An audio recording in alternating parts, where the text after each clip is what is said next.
Hi, welcome to the Mammoth Tech Show. I'm Jeff, and today we'll be talking about the Galaxy Buds Live, or Beans to their friends.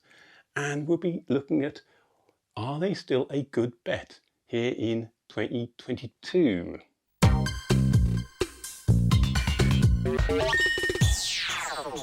The Buds Live came out a little while ago, and they have a rather unusual design which has somewhat split opinions. So let's get over to the sofa where me and Frankie can discuss the pros and cons of these little in-ear headphones from Samsung. So Frankie, you bought your Buds Live first, didn't you? What attracted you to them?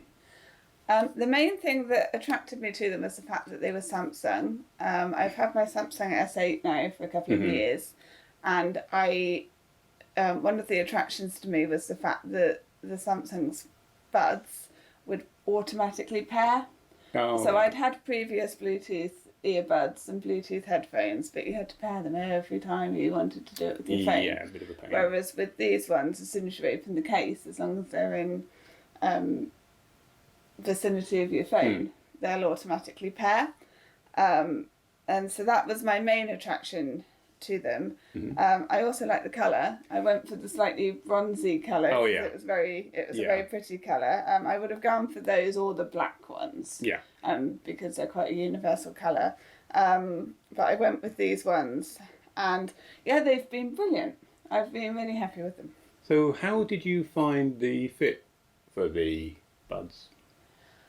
I found them tricky to work out how they were supposed to fit in my ear to start with, as weird as that sounds, because they don't fit like your conventional earbuds. So I was pleasantly surprised to find that they weren't in ear. So the microphone bit or the speaker bit doesn't actually go into your ear canal. It just rests on the inner bit of your ear. Yeah. Which means they're absolutely perfect for me, because long-time viewers of the channel will know that I don't like in-ear headphones because I get a lot of ear infections and things like that. So yes, I found that absolutely to my advantage, and I think they're really comfortable. Yeah, and I've found them pretty comfortable myself, and I have these black ones, and yeah, they sit just inside the bottom bit of your ear, as if your ear was like a hammock, and they just sit there, and they are nice and comfortable. Obviously people's ears vary, but you don't have something stuffed down your ear. Now, one byproduct of this is that these are active noise cancelling. However, they don't have, as we said, the thing going down your ear. So because of that, they don't block out ear. It's just not possible, because they're not blocking the ear canal. So it's not a very, very effective active noise cancelling. If you weren't really listening hard, you might not even think that it was on at all. When we were first testing this, when you first had yours, yeah, I couldn't tell a difference. You couldn't tell a difference at all. But then I tried them whilst I was in an environment where there's more sort of noises, sort of people talking in the background and air conditioners and stuff like that. And it does actually work. They do knock that background rumble out. Distinct sounds, like somebody talking to you close by, you can still hear perfectly well. Okay. But background murmurs, rumbles, things like that, it will eliminate those, which is actually rather nice. So if you want noise cancelling, but you still want to be able to hear what people are doing and saying around you, that actually could be an advantage. Yeah. Obviously, if you want proper shut out the entire world, I don't want to hear, then you're gonna have to go for proper in-ear headphones, these won't be any good at all. But if you just want that annoying noise of the aircon or people talking in the background just shut out, then this does work. So with the touch controls, you can skip tracks if you're listening to music. Within the app, you can set the touch controls to do what you want. So you can press and hold to turn the active noise cancelling on and off, or else you can tap it to skip tracks, and you can do it on either ear. Because of my hair, and I'm constantly tucking it behind my ear, as so, because it annoys me, and then when I bend forward to do something, it comes in front of my eyes. Every time I was tucking it behind my ear, it was skipping a track or turning the volume up or doing something. Yes, so I've turned the touch controls off on mine. Okay.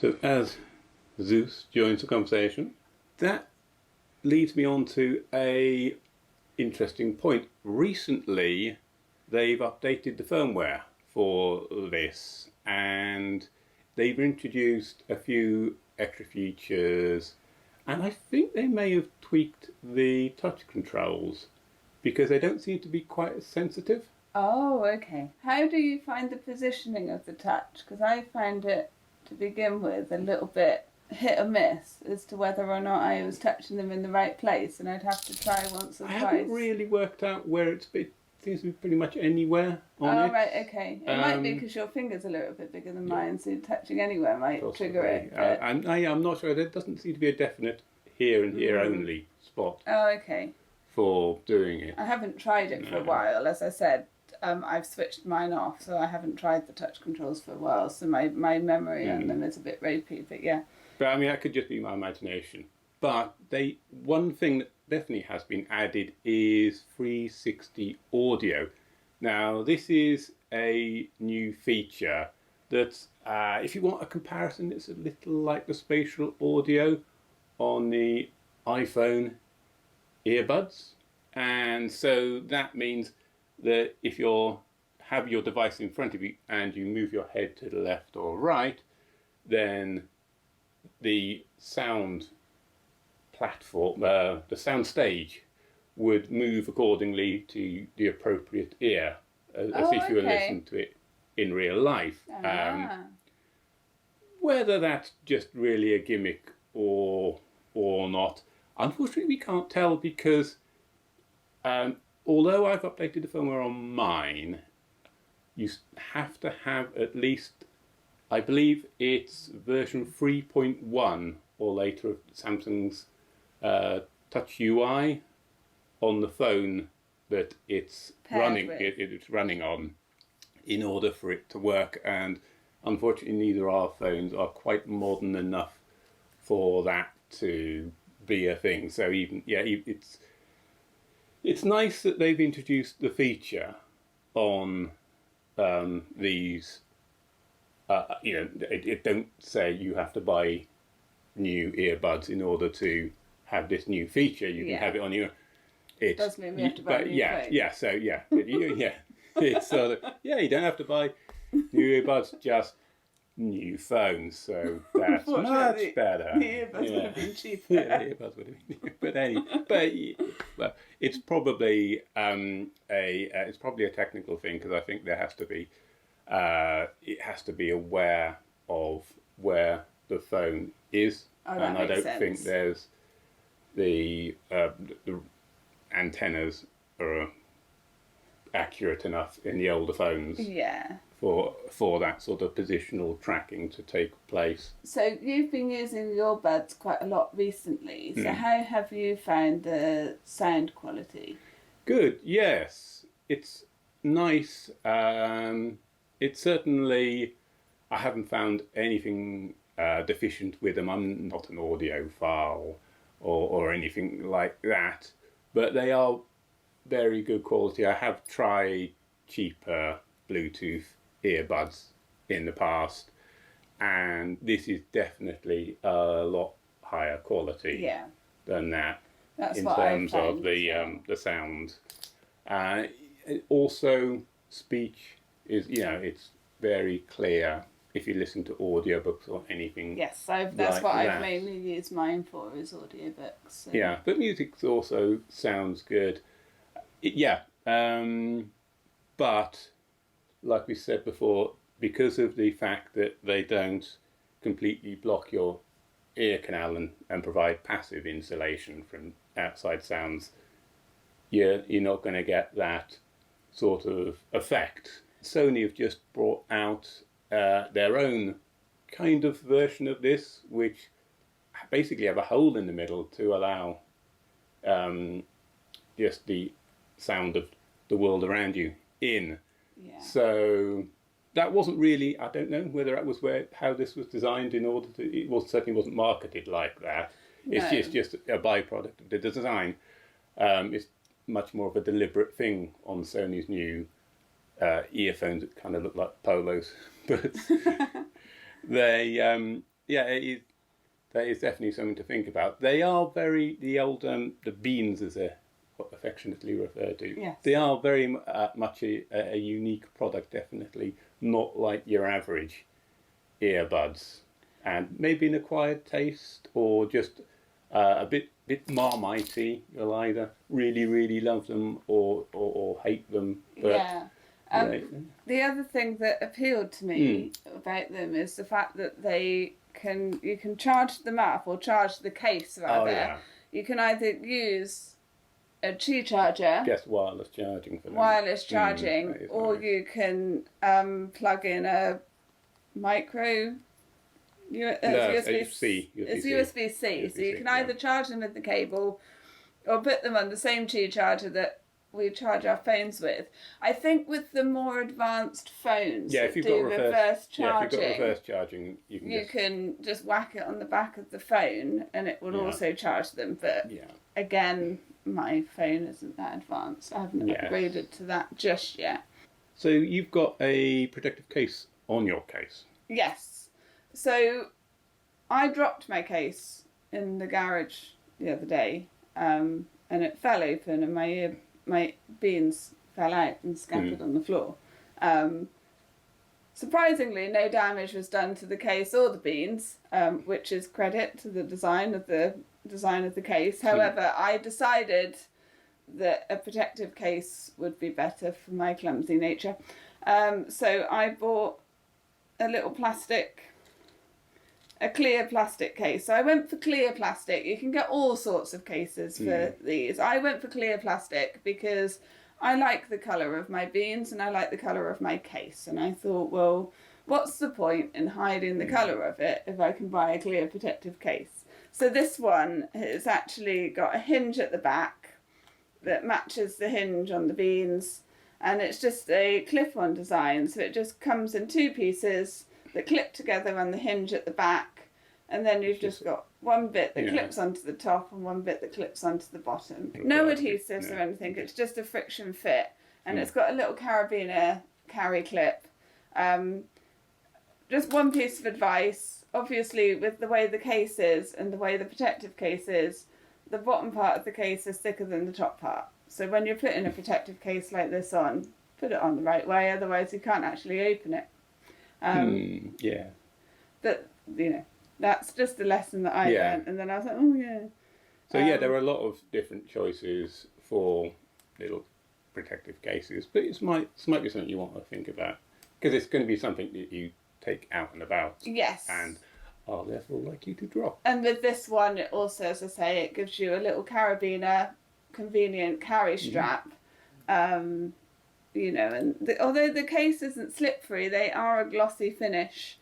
So it also protects it from fingerprints and things like that. This is a very much a fingerprint magnet. Well, not so much actually, but it is very much a glossy finish on it. Yours is more of a matte finish. Yes. Sort of a in between matte and gloss, but this is very much. But surprisingly, not a fingerprint magnet. No. It doesn't. But it's glossy and it's rounded corners, and it's very much, if you can easily drop it, I find. Yeah, it's not too slippery, but a protective case might be a good investment. So you're happy with your beans? I'm very happy with my beans. I mean, I don't use them as much, really, as you.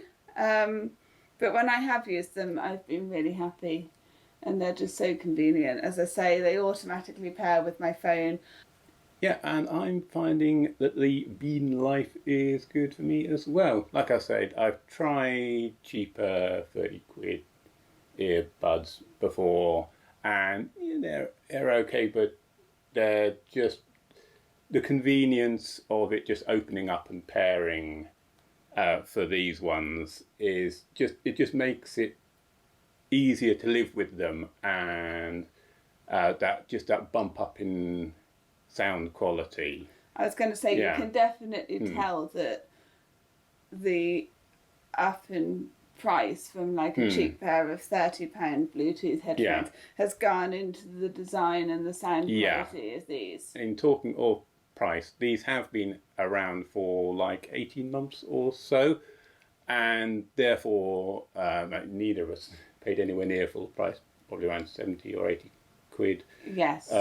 We both picked up ours ones, which is about half the price of what they were originally. So they definitely can be picked up at a significantly reduced price from what they launched at, which makes them all the more attractive. Yes, because I don't use earbuds that often, and because, as I said, when I first bought them, I wasn't aware that they weren't in-ear earbuds. I was reluctant to pay much over what I paid for them for a product that I may or may not use very much. But as soon as I put them in and paired them up and used them and found that actually you've got the convenience of having a pair of wireless earbuds, so you haven't got wires everywhere that will catch in your clothing or whatever like that, but they're not actually in ear. They went up in my estimations, and I've used them a lot more than I thought I would have. So, in summary, good sound, good build quality. It's nice that Samsung are still supporting them, and you can pick them up at a pretty decent price nowadays. Yeah. So, if you see them on offer and attempted, maybe consider them. But remember what we were saying about how they fit, and bear that in mind. Yes.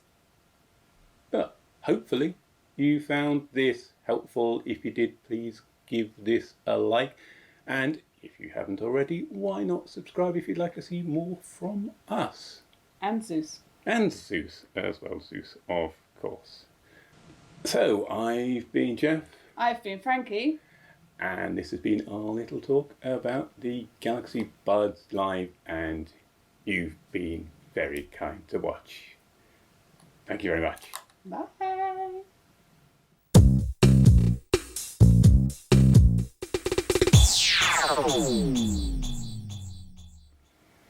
I'm going to be a continuity nightmare, said the cat. Said every cat ever. Yes.